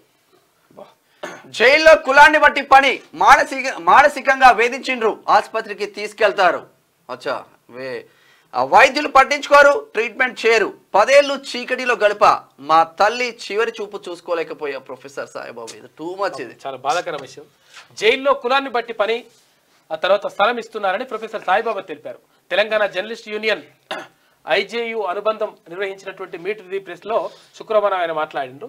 జైల్లో శారీరక ఇబ్బందులే కాకుండా కుల వ్యవస్థ కనిపించిందన్నారు. ఖైదీలకు డ్రైనేజీ, మరుగుదొడ్లను శుభ్రపరిచే పనులు వారి కులాలను బట్టి ఇస్తున్నారని ఆరోపించారు. గత 10 ఏళ్లు జైల్లో తనకు చీకటి రోజులు నడిచాయని, ఇక్కడి అధికారులు చిత్రహింసలకు గురి చేసే పరిస్థితులు ఏర్పడినాయని చెప్పి, చైర్ లో ఉండి నడవలేని పరిస్థితిలో ఉండి సెంటర్ 10 సంవత్సరాలు సెంట్రల్ యూనివర్సిటీ ప్రొఫెసర్ ఆయన అక్కడ ఢిల్లీలో. నేపాల్లో ఘోర ప్రమాదం, నదిలో పడిన బస్సు, 14 మంది మృతి, పలువురికి గాయాలు. 10 ఏళ్ల పాటు జైలు వేసింటే ఇప్పుడు మన నిర్దోషం అంటే ఇప్పుడు అయిపోయింది. ఇచ్చాంతరం చూద్దాం ఒకసారి. వారు గోడ మీద గుంట రెక్కలు రైతన్నా, వారి మాటలు నమ్మకు రైతన్నా అని చెప్పేసి పార్టీల మధ్య రుణమాఫీలో ఇంకా కొంచెం సెటరికల్ గా రావాలి కాంగ్రెస్ బీఆర్ఎస్. ఇది ఇట్లా ఉంటే రోడ్డు భద్రతది టీపీసీసీ ఫైనల్ ఎవరికి వస్తుంది, జిహెచ్ఎంసీలో బదిలీల పర్వం, అన్ని డిజైన్లు మార్చాల్సిందే. ఒకసారి ఫోకస్ లో కుల గణనలో కాంగ్రెస్ ద్వంద్వ వైఖరేందో స్పష్టంగా ఒక ఆర్టికల్ సుధాకర్ కులగణన చేయాలని కాంగ్రెస్ అగ్రనేతలు రాహుల్ గాంధీ కోరడం ఒక ఎత్తు అయితే, తెలంగాణలో కాంగ్రెస్ పాలకుల ద్వంద్వ వైఖరి ప్రదర్శించడంతో అర్థం ఉందా మరేందో అని బలహీన వర్గాలు నిలదీస్తున్నాయి. తెలంగాణలో ఎన్నికల ముందు కామారెడ్డిలో ఇచ్చిన బీసీ డిక్లరేషన్లోని ప్రధాన అంశంగా కులగణన చేసి స్థానిక సంస్థలో 42% రిజర్వేషన్ పెంచుదామన్న హామీ విస్మరించడం కాంగ్రెస్ పార్టీ ద్వంద్వ నీతికి అద్దం పడుతుంది అని చెప్పేసి సకినాల సుధాకర్ పటేల్. కచ్చేరికాడి ముచ్చట్లు మట్టయ్య మామ గీ ముచ్చట తెలుసా అని. ఏ ముచ్చట మహేషా? మన తెలంగాణలో జనం పనిపాట లేకుండా ఏది పుక్కటికి వస్తుంది, ఎవరిస్తారు అని ఎదురు చూసుకుంటా ఊళ్ళలో కూర్చుంటున్నారట. అట్నా దేశంలో ఒక్కొక్క రాష్ట్రం జనంకు ఏదో పని వంట పట్టించుకొని రాష్ట్రాలు తిరిగి ఉపాధి పొంది పిల్లా జిల్లాలను సాదుకుంటారట. ఏ రాష్ట్రంలో ఏ ఫ్రీ ఉందో చూసుకోవాలి. ఒకసారి నేటి మాట చూద్దాం. తెలంగాణకు సుస్థి చేసింది. రాష్ట్రంలో విష జ్వరాలు విజృంభిస్తున్నాయి. వాతావరణ కారణాల దృష్ట్యా చాలా మంది జలుబు, కీళ్ళ, ఒళ్ళు నొప్పులతో బాధపడుతున్నారు. పల్లెలు పట్టణాలు అనే తేడా లేకుండా మలేరియా, డెంగ్యూ, చికెన్ గున్యా లాంటి వైరల్ జ్వరాలతో ప్రజలు హడలెత్తిపోతున్నారు. నెరికి చిన్నపిల్లలైతే తట్టుకోలేకపోతున్నారు. ఏ ప్రభుత్వ ఆసుపత్రులను చూసినా సందు లేదు. ఒక్క బెడ్కు 2 రోగులను పడుకోబెట్టు ట్రీట్మెంట్ ఇస్తున్నారు. గవర్నమెంట్ ఆసుపత్రుల్లో సరిపోయేంత డాక్టర్లు లేక ఆసుపత్రి సిబ్బంది కూడా వైద్యం అందిస్తున్నారు. ఇక ఆయన అందించటైన అటు ఇటు వేటలు. పేషెంట్ల రద్దీతో కార్పొరేట్ హాస్పిటల్స్ మాత్రం కిక్కిరిసిపోతున్నాయి. బ్లడ్ టెస్టులు, స్కానింగ్ల పేరుతో రోగులను నిలువు దోపిడీ చేస్తున్నారు. కార్పొరేట్ ఆసుపత్రుల దోపిడీని అరకట్టాల్సిన ప్రభుత్వాలు నిమ్మకు నీరెత్తినట్టు ప్రవర్తిస్తున్నాయి. రేపటి ఎన్నికల నిధుల కోసం, పార్టీల విరాళాల కోసం మౌన దీక్షలో ఉన్నారా అనే అనుమానాలు తలెత్తుతున్నాయి. వాస్తవం ఇది. ప్రభుత్వ ఆసుపత్రులను పట్టించుకోవాల్సిన రాజకీయ నాయకులు వరంగల్లో మెడికోవర్ ఆసుపత్రి ఓపెనింగ్ కు వెళ్ళలేదు. ఏం చెప్తాం? సమరంలో బీసీ న్యాయవాదులే కీలకం అని చెప్పేసి బీసీల హక్కుల కోసం బీసీ న్యాయవాదులు అనే సిద్ధాంతంతో ఈ నెల 25న హైదరాబాద్ మాసప్ ట్యాంక్లోని జవహర్ లాల్ నెహ్రూ ఫైన్ ఆర్ట్స్ ఆడిటోరియంలో జరుగు ఓబీసీ న్యాయవాదుల సదస్సుకు న్యాయవాదులు భారీగా సంఖ్యలో హాజరయ్యి జయప్రదం చేయాలని చెప్పేసి కోరుతా ఉన్నారు. శ్రీశైలం మల్లన్న హుండీ ఆదాయం 3,22,53,862 నగదుగా ఏర్పడింది. అమ్మతనంతో ఆటల సమాజమా సిగ్గుపడు. ప్రసవ వేదనతో రాత్రి వేళ ప్రభుత్వ ఆసుపత్రికి వస్తే ఇంత నిర్లక్ష్యంగా చూసారట. తెల్ల రేషన్ కార్డు ఉన్న పేదలకు ప్రభుత్వం తీపి కదురు అందించింది. 7 ఉన్నాయి రేషన్ కార్డు. ఇది శరార్థిలో ఉన్నటువంటి ప్రధాన కథనాలు అయితే ఒకసారి దిశ చూద్దాం. భారత్ ఎల్లప్పుడూ శాంతి పక్షమే, శాంతి చర్చలకు సాయం చేస్తాం. ఉక్రెయిన్ పర్యటనలో ప్రధాని నరేంద్ర మోడీ రష్యా దాడిలో మరణించిన చిన్నారులకు నివాళులు. మోడీని ఆలింగనం చేసుకుని ఉద్వేగానికి గురైన జెలెన్స్కీ అనే కళ్ళకు నీళ్ళు వచ్చేస్తాయి. నిన్న భారత్ తలుచుకుంటే యుద్ధం ఆగిపోతుందని వ్యాఖ్య చేశారు. భారత్ అనుకుంటే అవుతుందని అంటున్నాను. మ్యారేజ్ వర్సెస్ లివ్ ఇన్ అంట. సహజీవనానికే యువకులు ఓటేస్తున్నట్టు ఎక్కువ. దీనివల్ల లాభాలేంటి, నష్టాలేంటి? పుట్టే పిల్లలకు లీగల్ హక్కులు ఉంటాయా? ఇవాళ ఉదయం 11 గంటలకు ఉంటుందంట. పెళ్లి అవసరం లేదంట. పెళ్లి లేదు, బిల్లు లేదు, ఇద్దరు కలిసి ఉంటారు. పిల్లలు కూడా కొడతారు వాళ్ళకు. పుడితే మరి వాళ్ళకు నిజంగా మరి హక్కులు ఉంటాయా, ఉండయా? అసలు పరిస్థితి ఏంది? వాళ్ళ వీళ్ళ పెళ్లి సంగతి ఏంది, వీళ్ళ కథ ఏంది? అలా వాళ్ళని ఎవరు చూసుకోవాలి? ప్రభుత్వం చూసుకోవాలన్నా, పిల్లలు చూసుకోవాలన్నా, వీళ్ళు చూసుకోవాలన్నా? వాళ్ళ వేరే పెళ్లి చేసుకుంటారా? ఎట్లయితుంది, ఏం కథ అనే దానిపైన ప్రత్యేక కథనం వేస్తుందంట. ఇంటర్నల్ కేబుల్ టీవీ కనెక్షన్లు రాష్ట్రంలో 93 లక్షల ఇండ్లకు అందించే ప్లాన్. 1779 కోట్ల సాయం అందించండి చేయండి. టీ ఫైబర్ ను భారత్ నెట్ 3గా మార్చండి. దాని ద్వారా అన్ని జిల్లాలకు ఈ గవర్నెన్స్ సిటిజన్ సర్వీస్ అందించవచ్చు. కేంద్ర మంత్రి జ్యోతిరాదిత్యకు రేవంత్ రెడ్డి రిక్వెస్ట్. జాతీయ అంతర్జాతీయ క్రీడల నిర్వహణకు మా రాష్ట్రానికి ఛాన్స్ ఇవ్వండి. కేంద్ర మంత్రి మాండవీయకు ప్రతిపాదనలు. ఇంటర్నెట్ తర్వాత కేబుల్ టీవీ కనెక్షన్లకు సంబంధించి 300కే ఇస్తారంట కనెక్షన్. ఇక ఈస్ట్ హైదరాబాద్ లో ఐటీ పార్క్ రియల్ రంగంపై కస్టమర్లకు అనుమానాలు, అపోహలు. అన్ని రంగాల అభివృద్ధి ప్రభుత్వ లక్ష్యం. మంత్రి దుద్దిల శ్రీధర్ బాబు క్రెడాయి ప్రాపర్టీ షో ప్రారంభించింది నిన్న. ఉక్కు కౌగిలి నుంచి తెలంగాణ ప్రజలకు విముక్తి. ప్రజా ఉద్యమాలే నాకు చదువును, చైతన్యాన్ని నేర్పాయి. మహారాష్ట్ర జైల్లో కుల వ్యవస్థ. జైళ్లకు వచ్చిన రౌడీలు తొందరగానే బయటికి. ప్రజా ఉద్యమంలో పాల్గొన్న వారికి చిత్రహింసలు తప్పట్లేదు. మీట్ ది ప్రెస్ లో ప్రొఫెసర్ నిజంగా ఏమైనా పోరాటం చేస్తే లేకపోతే ప్రజల కోసం మాట్లాడితే వాళ్ళని తీసుకొని లోపలేస్తే ఏళ్ళకి లాగానే ఉంటారట. అది మాట్లాడే నక్సలైట్లకు సంబంధించిన ఇష్యూలో బఫర్ జోన్ లో ఉంటే నా ఇంటిని కూల్చేయండి. కేటీఆర్ హరీష్లకు మంత్రి పొంగులేటి ఛాలెంజ్ విసిరిండు. ఇక స్పీడ్ మిషన్ రాష్ట్ర అభివృద్ధి కోసం ప్రత్యేక ప్రణాళిక, 19 రకాల ప్రాజెక్టులపై స్పెషల్ ఫోకస్. ఇకపై ప్రతి నెలా ముఖ్యమంత్రి సమీక్ష, సంబంధిత అధికారులతో ప్రోగ్రెస్ రివ్యూ, నిర్దిష్ట గడువులోగా కంప్లీట్ చేసే టాస్క్ అంట. ఇందుకోసం శాఖల్లో ప్రత్యేక మెకానిజం కూడా పనిచేస్తుంది. ఇక బీసీకే పీసీసీ చీఫ్ త్వరలో ప్రకటన చేయనున్న ఏఐసీసీ పరిశీలనలో మహేష్ కుమార్ గౌడ్, మదియాష్కి గౌడ్. విడివిడిగా అభిప్రాయాల సేకరణ, కేబినెట్ లో ఖాళీల భర్తీపైన విస్తృత చర్చ, సామాజిక సమీకరణలపైన సుదీర్ఘ కసరత్తు. ఈ నెలాఖరికి మంత్రివర్గ విస్తరణకు ఛాన్స్. రీసెంట్లీ ఎమ్మెల్సీ అయిన మహేష్ కుమార్ గౌడ్ ఎల్బీ నగర్ నుంచి పోటీ చేసి ఓడిపోయిన మదియాష్కి గౌడ్ కు ఎవరికి వస్తుందో చూడాల్సిన అవసరం ఉంటుంది. చాలా మంది మాత్రం మదియాష్కి గౌడ్ వైపు, అంటే సీనియర్ కాంగ్రెస్ నేతలు కావచ్చు, కాంగ్రెస్ కార్యకర్తలు మదియాష్కి గౌడ్ వైపు ఉన్నట్టు తెలుస్తా ఉంది. వాళ్ళ అభిప్రాయం, పర్సనల్ అభిప్రాయం. రుణమాఫీకి మొబైల్ యాప్ నేరుగా రైతుల ఇండ్లకి వ్యవసాయ అధికారులు వచ్చిన ఫిర్యాదులు యాప్లో అప్లోడ్ చేసుకోవచ్చంట. వీలైనంత తొందరగా పరిష్కరించే ప్రయత్నం చేస్తా ఉంది మంత్రి తుమ్మల నాగేశ్వరరావు చెప్తా ఉన్నారు. మెడికో మృతదేహంపై 2 డాక్టర్ల వేలిముద్రలు, 4 వైద్యుల కదలికలు సీసీ కెమెరాల్లో రికార్డు. కోల్కతా ఘటన కేసులో నిందితుడు సంజయ్కి 14 రోజుల రిమాండ్. ఈ రిమాండ్లు విధించి ఏసి పడేయడానికి ఒకటేసారి ఇద్దరు. కేంద్ర ప్రభుత్వ ఉద్యోగులకు డిఏ వచ్చే నెలలో 3% పెంచే ఛాన్స్ ఉందంట. సిఎన్బిసి టీవీ 18 నివేదిక. అనిల్ అంబానీకి 25 కోట్ల ఫైన్, ఆయనతో పాటు మరో 24 సంస్థలపై 5 ఏళ్ల నిషేధం, నిధుల మళ్లింపు ఆరోపణలపై సెబీ చర్యలు. ఆరోపణలపైనే 27 మంది దుర్మరణం, నేపాల్ నదిలో పడిపోయిన బస్సు అంట. పాపం ఇది దిశలో ఉన్నటువంటి ప్రధాన కథనం అయితే ఒకసారి పల్లవి చూద్దాం. పల్లవిలో కొంచెం మంచిగా వస్తున్నాయి కథనాలు. చట్టబద్ధత రాకముందే చుట్టుముట్టిన సమస్యలు. హైడ్రా ముందుక వెనక్క. ఇటీవల గండిపేట వద్ద హైడ్రా కూల్చివేతలు, నోటీసులు ఇవ్వకుండా కూల్చివేయడంపై పలువురు కోర్టుకు. భారీ నిర్మాణం నేలమట్టం చేయడంతో ఓ సీనియర్ నేత కన్నెర్ర. నేరుగా రాహుల్ గాంధీకి ఫిర్యాదు. సీఎం రేవంత్ కు ఫోన్ చేసిన ఏఐసీసీ అగ్రనేత. కాంగ్రెస్ నేతల ఫామ్ హౌస్ లనే ముందు పడగొట్టాలన్న కేటీఆర్. దీంతో సొంత పార్టీ మంత్రులు, నేతల నుంచి వ్యతిరేకత. ఇటు స్టేట్, అటు హైకమాండ్ నుంచి రేవంత్ కు ప్రెజర్. హైడ్రా ముందుకెళ్తుందా, పురిట్లోనే గొంతు నులుముతారా? మీడియా, సోషల్ మీడియాలో ఎక్కడ చూసినా దీనిపైన చర్చ. హైడ్రా చర్యల్ని ఆసక్తిగా గమనిస్తున్న ప్రజలు. ఎట్లయితే ఇంకా అసలు ముందుకు పోతుందా, వెనక పోతుందా, ఏమైతుందని చెప్పేసి ఒక కథనం వేసింది. అక్రమ కట్టడాలపై ఉక్కుపా మోపుతున్న హైడ్రా అంటే Hyderabad disaster response and asset protection agency దూకుడుతో ప్రముఖుల గుండెల్లో రైలు పల్లిగెడుతున్నాయి. అయితే తమ ఫామ్ హౌజులు, విలాస భవనాలు ఎక్కడ నీలమట్టం అవుతాయన్న ఆందోళన మొదలైంది. దీంతో హైడ్రాకు బ్రేకులు వేసే ప్రయత్నాలు ముమ్మరంగా అవుతున్నాయంట. హైడ్రాకు చైర్మన్ గా ఉన్న సీఎం రేవంత్ కు ప్రభుత్వంలోని మంత్రులు, సీనియర్ నేతలు, ఎమ్మెల్యేలు సహా పలువురు ఫిర్యాదులతో ఢిల్లీలో ఏఐసీసీ హైకమాండ్ నుంచి కూడా కాస్త ఒత్తిడి పెరుగుతుందట. మరి ఎట్లా ముందుకెళ్తుందా, వెనక్కి వెళ్తుందా చూడాల్సిన అవసరం ఉంటుంది. ఇక మంత్రుల కాడ నుంచి మొదలు పెడితే అందరూ ఈ రాజకీయ నాయకులకు ప్రతి ఒక్కరిది ఏదో కూడా అక్రమ నిర్మాణాలు ఉంటూనే ఉంటాయి. కూల్చేయాల్సిన అవసరం కూడా ఉంటుంది నిజంగా ముందుకెళ్తే. ఇక చర్యలు, దౌత్య మార్గాల ద్వారానే ఉక్రెయిన్ రష్యా వివాదాన్ని పరిష్కరించుకోవాలి. ఇందుకు ఇరు దేశాలు సంప్రదింపులు జరపాలి. ఇందుకోసం అన్ని విధాల సాయం చేసేందుకు భారత్ సిద్ధంగా ఉందని ప్రధానమంత్రి నరేంద్ర మోడీ చెప్తా ఉన్నారు. 2 దేశాలు చర్చించుకోవాలి. చర్చలతోనే శాంతి స్థాపన. అందుకు భారత్ పూర్తిగా సహకరిస్తుంది. జెలెన్స్కీతో ఉక్రెయిన్ ప్రధాని మోదీ ఇరు దేశాల మధ్య 4 ఒప్పందాలు జరిగినాయి. 2 దేశాలు చర్చించుకోవాలని చెప్పి చెప్తున్నాడు ఆయన, సూచించిండు. హీరో రవితేజ కంట షూటింగ్ లో గాయాలైనాయంట. పాపం ఏమైందో. కుర్చీలోనే మహిళా డెలివరీ ఘోరం. కోల్కతా రేప్ నిందితుడికి 14 రోజుల జ్యుడిషియరీ కస్టడీ విధించిందంట. ఇక పాలిగ్రాఫ్ పరీక్షలకు కోర్టు అనుమతి.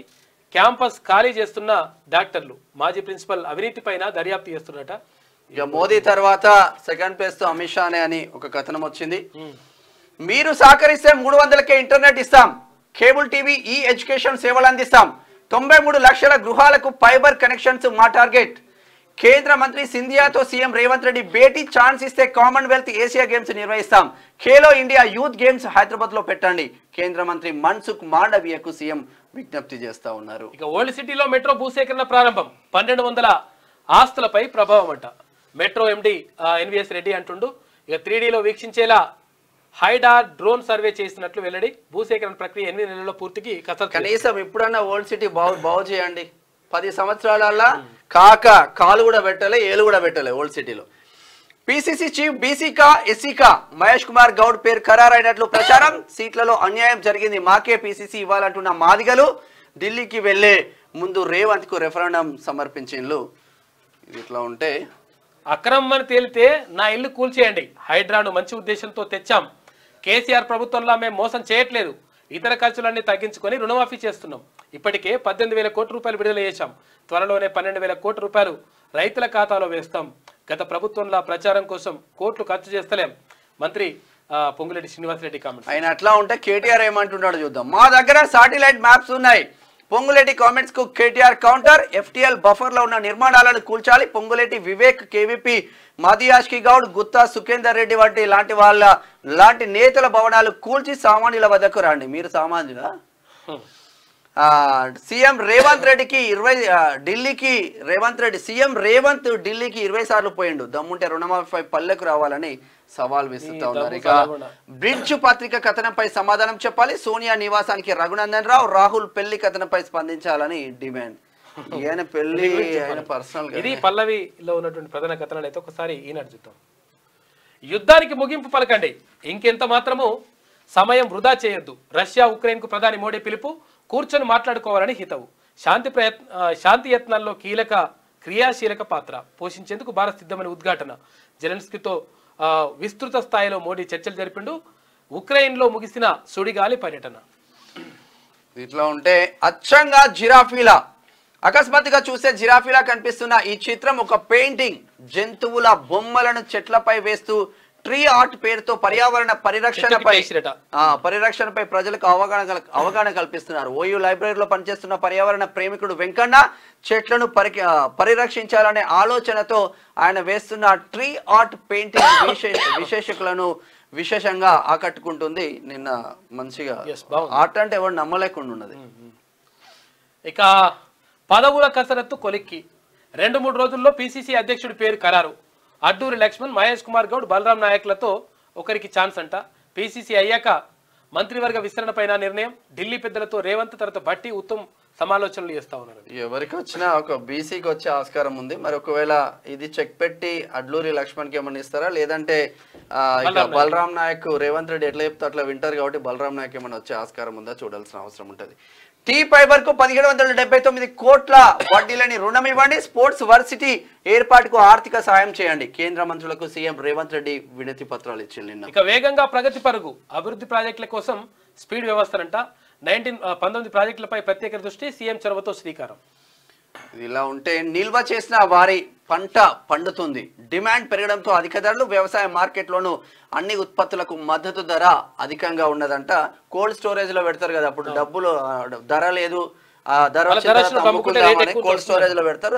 ఇప్పుడు కొంచెం వేరుశనగకు 5,800 రూపాయలు ఉంది క్వింటల్ కు. పసుపు 12,225 ఉన్నది. మిర్చికి 18,000 ఉంది. పోయిగా పంట పడినట్టే. రాష్ట్రంలోని వరంగల్, ఖమ్మం, కరీంనగర్, నిజామాబాద్, ఆదిలాబాద్, సూర్యాపేట తదితర ప్రధాన మార్కెట్ యార్డుల్లో పంట ఉత్పత్తులకు ప్రస్తుతం లభిస్తున్న ధరలు ఇవేంట.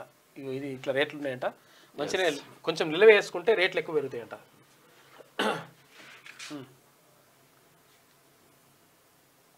ఇక వేగంగా ప్రగతి పరుగు అభివృద్ధి ప్రాజెక్టుల కోసం స్పీడ్ వ్యవస్థ. 19 ప్రాజెక్టులపై ప్రత్యేక దృష్టి. సీఎం చొరవతో శ్రీకారం. పొరుగు రాష్ట్రాలకు రేషన్ బియ్యం అంట. ఇక్కడ 12 నుంచి 15 రూపాయలకు కొని అక్కడ 23 రూపాయలకు విక్రయం.